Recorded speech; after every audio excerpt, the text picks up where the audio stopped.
يا لطيفا بالعباد. Bismillahirrahmanirrahim. Assalamualaikum warahmatullahi wabarakatuh. Sahabat cari berkah guru, semoga kita semua selalu dalam lindungan Allah Subhanahu wa ta'ala. Amin amin ya rabbal alamin. Karomah ke-31. Tahu kitab yang ada dalam tas gurunya. Ketika di keraton, abah guru sekumpul merasakan begitu banyak fitnahan, tuduhan, dan intimidasi dari orang-orang yang iri dengki kepada abah guru sekumpul. Mereka selalu mencari celah untuk menjatuhkan keulamaan abah guru sekumpul. Tidak terkecuali terhadap pelajaran yang abah guru sampaikan, seringkali disalah-artikan atau diselewengkan, sehingga tidak sedikit yang menganggap pengajian abah guru sekumpul itu sesat. Di tengah kondisi seperti itu, Guru Zaini atau abah guru sekumpul tidak menghiraukan semua itu. Bahkan abah guru sekumpul memperbanyak takarrub kepada Allah Subhanahu wa ta'ala. Abah guru sekumpul seringkali berada di musola Darul Aman. Suatu saat salah satu guru abah guru sekumpul menengoknya di musola tersebut untuk menanyakan permasalahan yang sebenarnya. Sangat kebetulan ketika itu sang guru sedang membawa tas berisi kitab. Abah guru sekumpul berkata, "Masalah ini ada di dalam kitab Ihya, nang ada dalam tas pian itu." Sang guru terkejut karena si murid ternyata tahu bahwa ia membawa kitab Ihya dan tahu persis bahwa masalah yang mengganjal selama ini ada di kitab tersebut. Karomah ke-31. Datang diketahui nama dan tempat tinggalnya. Saat itu abah guru sekumpul baru beberapa saat membuka majelis pengajian di keraton. Usia beliau pun belum mencapai 40 tahun. Namun pengajian beliau tersebut semakin hari semakin diminati oleh para penuntut ilmu. Hingga begitu banyak jemaah yang berbondong-bondong hadir di majelis yang diadakan di rumah beliau itu. Melihat kenyataan ini, tidak sedikit orang yang dengki sehingga mencari celah dan kekurangan Guru Zaini atau abah guru sekumpul supaya pengajiannya tersebut tutup dan berhenti.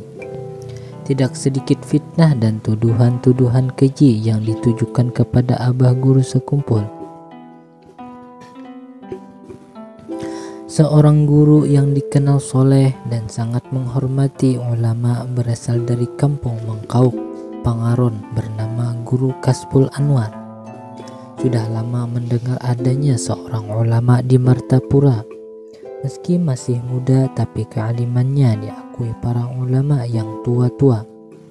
Ulama yang dimaksud tidak lain adalah abah guru sekumpul atau Guru Zaini. Di kampung keraton Martapura, keinginan Guru Kasbul Anwar untuk bertemu dan kemudian belajar sangat besar kepada abah guru sekumpul hingga suatu hari beliau berangkat ke Martapura. Sampai di Martapura karena belum tahu tempat tinggal abah guru sekumpul, maka Guru Kasbul Anwar menanyakan kepada orang-orang di pasar.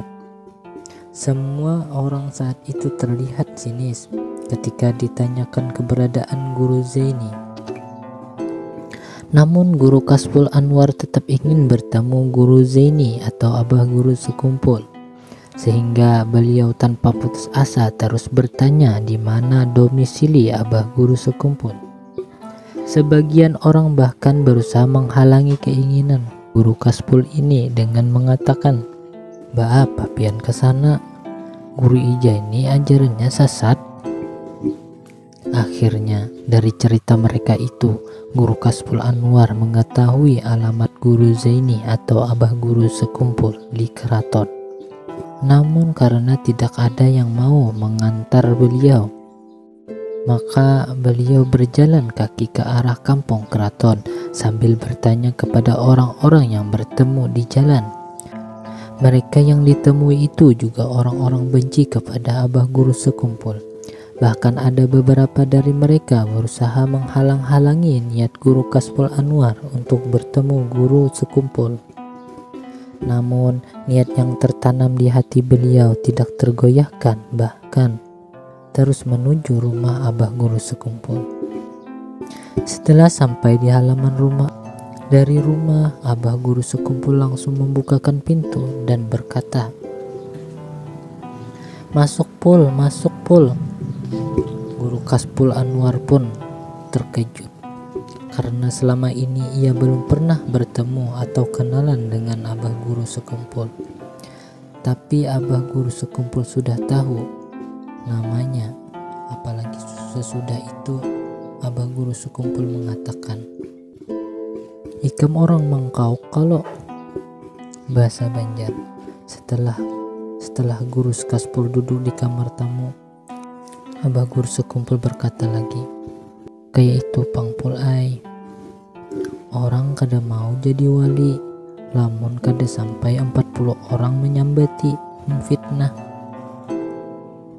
Sadarlah Guru Kaspul bahwa orang yang tengah ia hadapi bukan sembarangan orang, tapi seorang waliullah. Maka saat itu juga Guru Kaspul berkata, "Izin akan ulun jadi murid pian dan umpat mengaji lawan pian."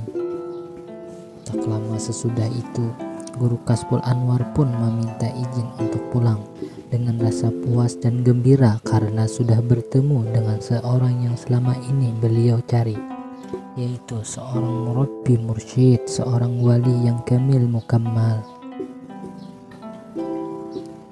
Karomah ke-33, Mancis Ajaib atau Korek Api. Cerita ini disampaikan oleh sahabat penulis, yaitu Ustaz Fahmi Arif. Suatu malam di rumah Guru Zaini atau Abah Guru Sekumpul di keraton, ada beberapa tamu yang sedang berkunjung. Abah Guru Sekumpul saat itu sedang asyik meladeni tamu-tamu Abah Guru. Ketika itu di luar turun hujan cukup lebat. Sambil menghadapi tamunya, Abah Guru mengambil rokok untuk beliau isap. Ternyata mancis atau koreknya mengadat atau melampam jar-banjar. Guru langsung berucap, "Jaka adalah mancis nang baik." Kebetulan di antara tamu tidak ada yang bisa merokok, jadi tidak memiliki mancis atau korek api. Ajaib, di tengah hujan yang semakin deras itu, tiba-tiba dengan tergopoh-gopoh datang seorang yang tidak dikenal menyerahkan sesuatu kepada salah satu tamu sambil berucap, "Tolong ini julungkan lawan guru lah." Nampak di tangannya mancis yang baru atau korek api. Selesai menyerahkan itu, orang itu lalu pergi dan hilang dalam sekejap. Karomah ke-34, diantari sekoper uang atau dikasih sekoper uang. Menjelang pembangunan komplek Ar-Raudhah dan kepindahan Abah Guru Zaini ke Sekumpul, ada hal ganjil yang dirasakan beliau.